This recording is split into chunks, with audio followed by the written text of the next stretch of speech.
Assalamualaikum warahmatullahi wabarakatuh.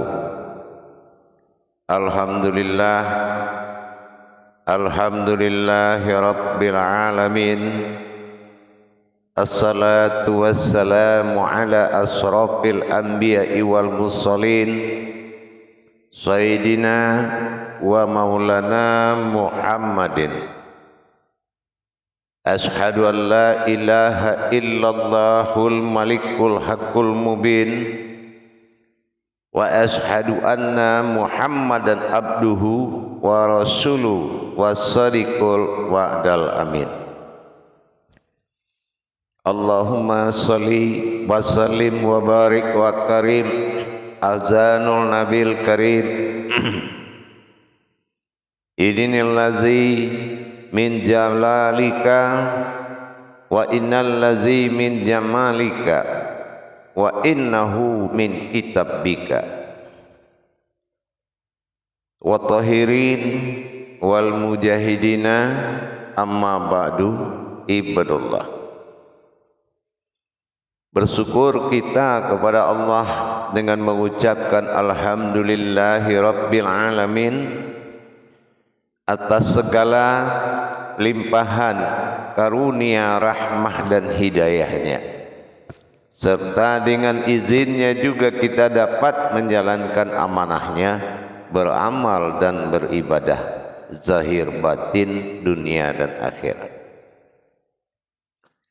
Bersalam kita tidak akan pernah kita lupakan.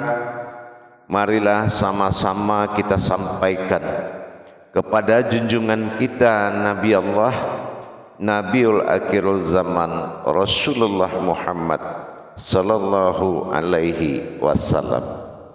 Atasnya kalimahnya kita kalamkan dengan membacakan Allahumma sholli ala sayyidina Muhammad wa ala alihi sayyidina Muhammad. Bertemu lagi dengan saya, Guru Mursyid Syekh Nur Muhammad Buya Irwan Maulana Al-Khalidi, Sumatera Barat, dalam makom majelis zikir Ma'rifatullah Yayasan Islam Hidayatul Mubarakah Jakarta, dalam tayangan YouTube Buya Pasaman Timur. Maka saya mengajak kita semua seiman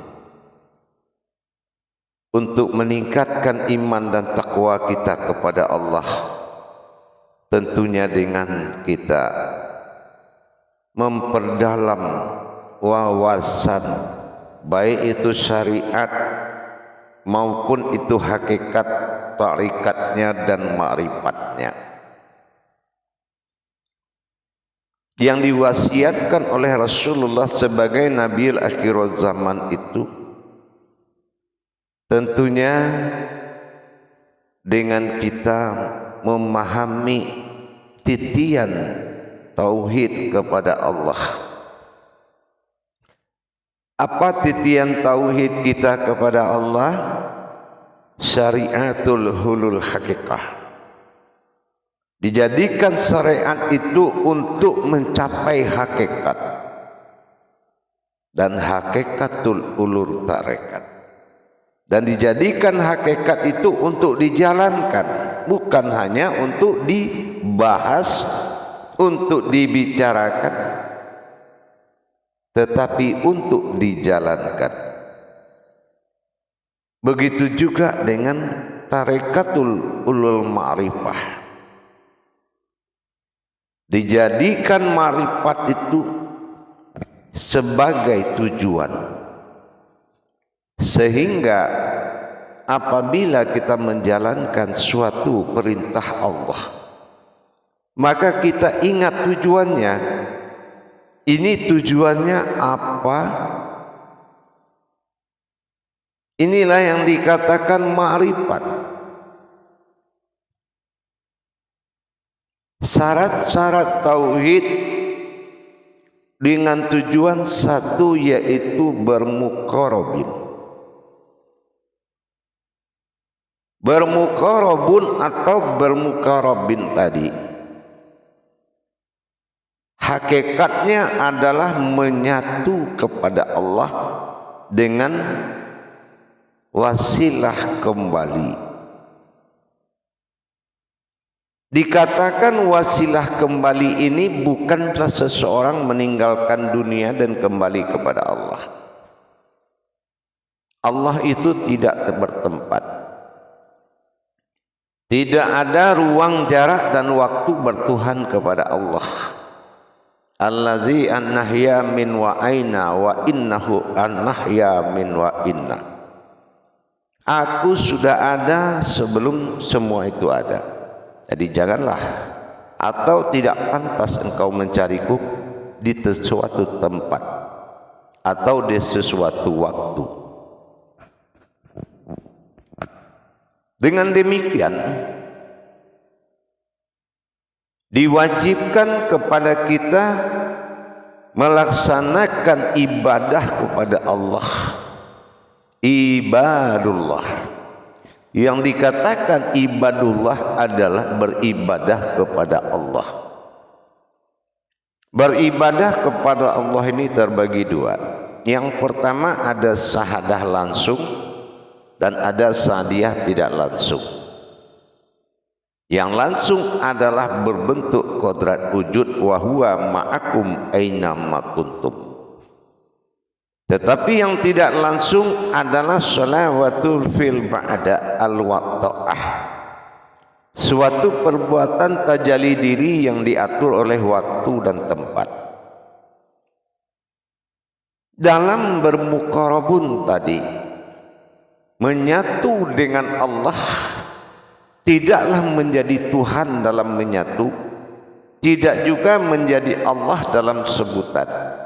Arti dari maksud menyatu tadi, tetapi sebagai maujud dari Allah, sebagai kodrat yang maujud oleh Allah, dinamakan waliul wujud. Sedekat-dekatnya kita dengan Allah, dengan waliul wujud ini, bukanlah sesuatu atau seseorang itu mengaku akulah Tuhan, akulah Allah. Iman tauhid kita dalam melaksanakan ma'rifatullah, dalam mengenal Allah, dibutuhkan persiapan-persiapan kodrat, bukan persiapan kemampuan ma'rifat, tapi disiapkan persiapan kodrat. Kodrat mana yang harus dipersiapkan sehingga kita menampilkan dalam makrifat itu tidak bersekutu dengan Allah, dengan qiyammuhu binafsihinya, dengan laisa kamitslihi min syai'unnya, sehingga tidak terjadi suatu kemurkaan atau kafir sindik atau kekafiran rohani. Waliul wujud ini adalah sebuah lembaga wujud yang ditampilkan dalam bentuk perkara alif lam mim, ditampilkan berwujud Allah berkodrat batin, ditampilkan berwujud Muhammad berupa kodrat, ditampilkan berupa Adam berwujud rupa-rupa. Ini yang dikatakan waliul wujud.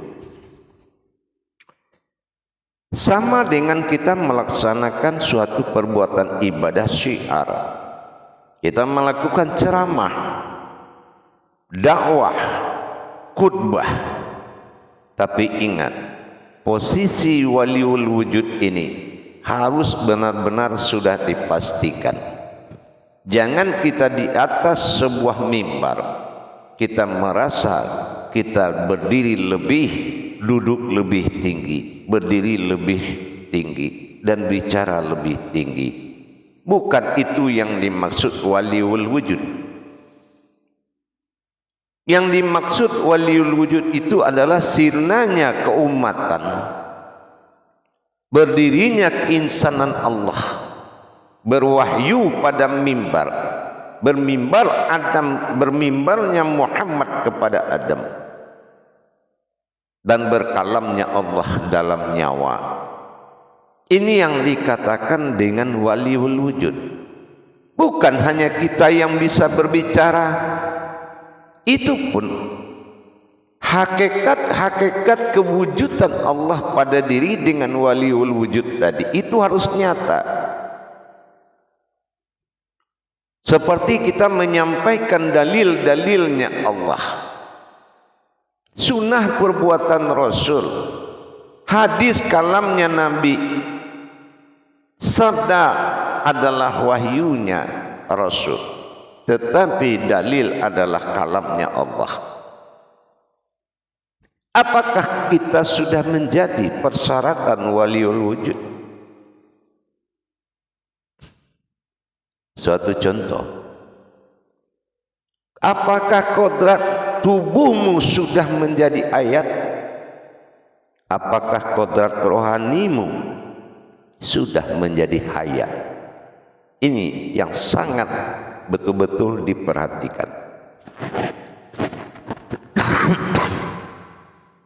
Betul-betul sangat diperhatikan. Karena inilah berbicara di atas ujung jarum, di puncak ujung jarum, itu adalah ma'rifatullah. Salah-salah kita memahami dan mendirikan kemurkaan, kesyirikan, kemunafikan akan mendampingi kita dalam belajar atau mendampingi kita dalam syiar. Apakah kodrat-kodrat yang kita tampilkan seperti di posisi seorang yang membawa sholat, yaitu imam? Apakah kita sudah bisa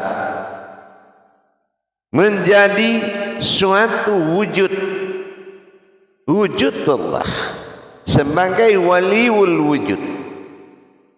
Apa waliul wujud? Adanya kita wali mewakili Allah. Jadi wujud itu tidak diberikan nama lagi, tidak disebut asma dalam wujud. Wujud itu ibarat sebuah titik. Titik itu tidak diberi nama. Kalau dia satu namanya wujud, bukan asma. Kalau dia dua itu wujud. Kalau dia tiga itu maujud, itu titik. Nah, karena waliul wujud tidak boleh ada penamaan asma di dalam makom waliul wujud. Ini terutama kepada sahabat dan kerabatku pembawa syiar. Diperhatikan sekali. Kenapa? Karena kita mencari berkah Allah. Umat yang akan mendengarkan harus mendapatkan limpahan hidayah, limpahan barokahnya. Bukan seorang ulama atau ustadz atau pembawa syiar terikat dengan sebuah waktu. Inilah yang harus diperhatikan. Menjadikan suatu kodrat waliul wujud, betul-betul kita mewakili Allah dalam bertabaraka Allah dan menyampaikan amanahnya. Ya ayyuhallazina amanu. Itu butuh persyaratan-persyaratan hakikat. Kalau memang Al-Quran menjadi pedoman, memiliki persyaratan. Tapi apabila yang kita sampaikan ini hanyalah ranting sunnah, bersunnah kita, memang tidak dibutuhkan suatu kodrat yang mutlak. Karena itu adalah keindahan, kesejukan, tetapi tidak mutlak. Itulah sunnah. Berbeda dengan kita menerima kodrat, sesuatu yang mutlak dikerjakan. Tentunya dengan kita benar-benar mempelajari hakikatnya terlebih awal sebelum kita melakukan tajalli atau perbuatannya. Jamaah kaum muslimin dan muslimat dimanapun berada, rahimakumullah. kebenaran adalah puncak dari segalanya, nomor 2 setelah kesucian. Makanya kebenaran ini yang harus kita benar-benar saksikan sebelum orang disuruh menyaksikan. Jangan pemahaman yang kita dapat, yang kita sampaikan itu pemahaman diri, bukan pemahaman yang dimaksud oleh Allah, yaitu pemahaman yang diberikan oleh Allah. Perhatikan surat Al-Baqarah ayat 269. Waliul wujud adalah pegangan Tuhan yang berasmakan Allah. Tuhan yang bernama Allah, kalau dia sudah bernama berarti sudah memiliki perwalian. Ibarat kita ingin meminum sebuah air dalam botol aqua. Perwalian air itu adalah botol. Begitu juga waliul wujud, termasuk kita menamakan diri kita. Siapa kita tidak perlu ditampilkan. Dan tidak perlu merasa ada di saat kita menyampaikan sebuah kodrat kepada seseorang umat. Hati-hati kita dalam menjalankan kodrat. Jangan hanya sebuah kewajiban asal sudah sampai sudahlah, terima enggak terima urusan Allah. Itu tidak boleh. Naif. Kita lakukan di dalam ajaran tauhid kepada Allah. Ajaran tauhid kepada Allah, alif datang, alif menunggu. Inna lillahi, karena hidup adalah mati dan mati adalah hidup yang panjang. Di alam kematian ini kita harus memunculkan kodrat yang hidup. Makanya kita melampaui atau harus melewati kodrat kematian sehingga mendapatkan kodrat hidup. Af'alullah, kita terlihat bergerak, menyatakan wujudnya hayat Allah, ada hidup dalam diri. Tapi siapa yang membuat kita bergerak? Fi'ilullah, hanya dia juga yang menggerakkan. Insya Allah. Jamaah yang dirahmati Allah rahimakumullah, hakikat dari waliul wujud tadi sebuah wujud yang disampaikan oleh maujudnya. Ingat, hakikat dari waliul wujud adalah sebuah wujud yang disampaikan oleh maujudnya sendiri. Ini yang harus benar-benar diperhatikan dengan baik. Jangan kita merasa menyampaikan, tetapi kita mewakili sebuah wujud. Dan tampilan yang kita tampilkan adalah sebuah wujud yang maujud. Inilah hakikat dari waliul wujud. Karena kita perhatikan ada beberapa orang yang merasa melebihi dari orang lain dalam masalah kepintaran. Itu tidak berlaku di jalan Allah. Karena yang menyampaikan kepada yang disampaikan kodratnya adalah sama. Cuma yang satu menjalankan wahyu. Yang menerima juga yang pada yang disampaikan juga itu adalah wahyu. Makanya untuk mendapatkan posisi waliul wujud tadi dibutuhkan seorang guru yang hak dengan kajian yang hak dan mendirikan seorang murid yang hak, tentunya dengan Amirul Mukmin, betul-betul menyerahkan diri kepada ahli dirinya, bukan dia mencari ilmu kepada orang hebat. Amir diri.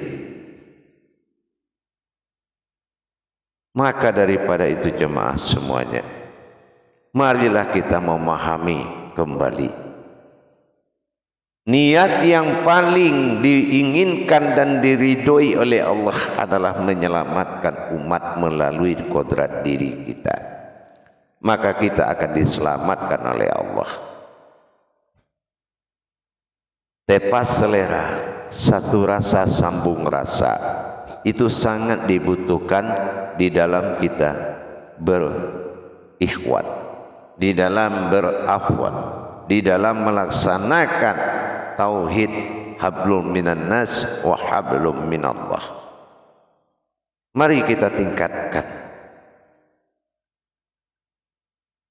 Mari kita selamatkan hakikat-hakikat Tuhan yang ada pada diri sampai kita menemui hakikat diri itu adalah hakikat Tuhan.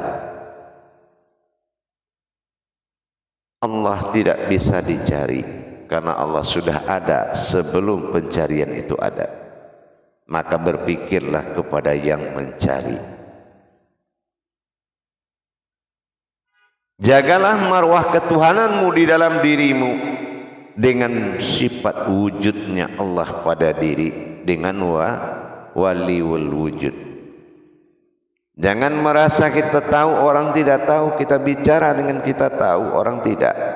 Tapi kita tidak melaksanakan itu. Tetapi sebuah wujud yang berkalam kepada umatnya. Dan itu butuh kajian diri yang lebih baik. Bukan kaji diri yang memiliki kemampuan merendahkan orang lain. Insya Allah para hadirin dan jamaah kaum muslimin dan muslimat, selalulah di dalam pegangan Tuhan, yaitu iman tauhid. Selalulah kita menjadi pegangan Allah, yaitu iman yang bertauhid. Karena sesungguhnya tauhid itu adalah perjalanan sebuah iman. Karena iman kita tidak ada, akal kita selalu mengganggu kepada keputusan. Maka iman akan turun di bawah akal. Akidah akan berbelit-belit sehingga akal akan lari dari kodratnya. Inilah kesesatan yang nyata. Maka peliharalah iman tauhid, insya Allah, dengan kita selalu berbagi wawasan dan ilmu pengetahuan. Alhamdulillah, bagi jemaah yang ingin mendapatkan wawasan dan bimbingan, silakan menghubungi nomor telepon yang ada pada layar deskripsi YouTube Buya Pasaman Timur. Insya Allah live Zoom dilakukan seminggu sekali. Barakallahu ya Karim, ya Rahman, ya Rahim. Mudah-mudahan apa yang kita kalamkan ini adalah ridho Allah Subhanahu wa ta'ala. Ingat, siapapun kamu, waliul wujud, tidak ada bisa satu orang menempatkan posisi kemanusiaannya di dalam ajaran, di dalam marwah Allah. Barakallah. Insya Allah mudah-mudahan bergabung kita di dalam menjalankan tauhid diri kita, agar kita bisa bertajali lebih mewujud lagi kepada Allah. Agama akan melayani Tuhan dan umat, tetapi kalau Tuhan dan umat tidak jelas pada dirimu, sesungguhnya kamu masuk dalam alam khayal yang tak terbatas. Berhentilah berpura-pura di depan Allah. Berhenti berpura-pura menyembah, berhenti berpura-pura mati. Nyatakanlah yang sebenarnya dengan ilmu pengetahuan. Akhirul kalam, wabillahi taufiq wal hidayah. Wassalamualaikum warahmatullahi wabarakatuh.